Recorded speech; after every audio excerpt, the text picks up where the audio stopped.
Tere õhtust ja nüüd ka spordist. Uueks aastaks tuleb ralli maailmameistrivõistlustel starti ka uuenenud Ford Fiesta R5 WRC2 auto.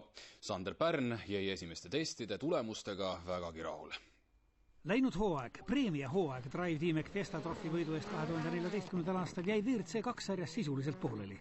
Tänu läbirääkimistele suudeti kasutamata etapid üle kanda uude aastasse ning starditakse ikkagi vähemalt 7 ralli alates Rootsist. Pole halba ilma heata. Nüüd saab uuest hooajast võtta uue ja parema autoga maksimumi. Tundub, et kukkus kõik see hästi välja, et negatiivne oli küll see, et see hooaeg jäi pooleli, aga selle võrra on jällegi järgmine hooaeg oluliselt positiivsem, et saan jätkata uue arendatud autoga ja lisaks mootori uuendusele on tulemas veel uuendusi vedrustuses ja ka veermiku osa tehakse tugevamaks. Aga uus mootor? Ütleks ausalt, et ikka oluliselt vingem kui eelmine mootor, et autol oli jõudu palju rohkem ja oli kiirem ja jõulisem, et oli parem sõita. Mäletatavasti oli Sander Pärn valmis alustama uut aastat uue paarimehega šotlase Stuart Lowdoniga.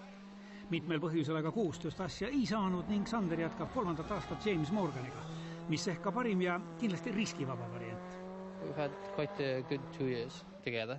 We've built up quite a good friendship in this time. So hopefully we will build on this now for 2016 and this friendship and understanding of each other will help us move our career a bit more forward. Pärn Morgan teevad esialgse kava kohaselt kaasa Rootsi, Portugali, Itaalia, Soome, Hispaania ning Suurbritanniale.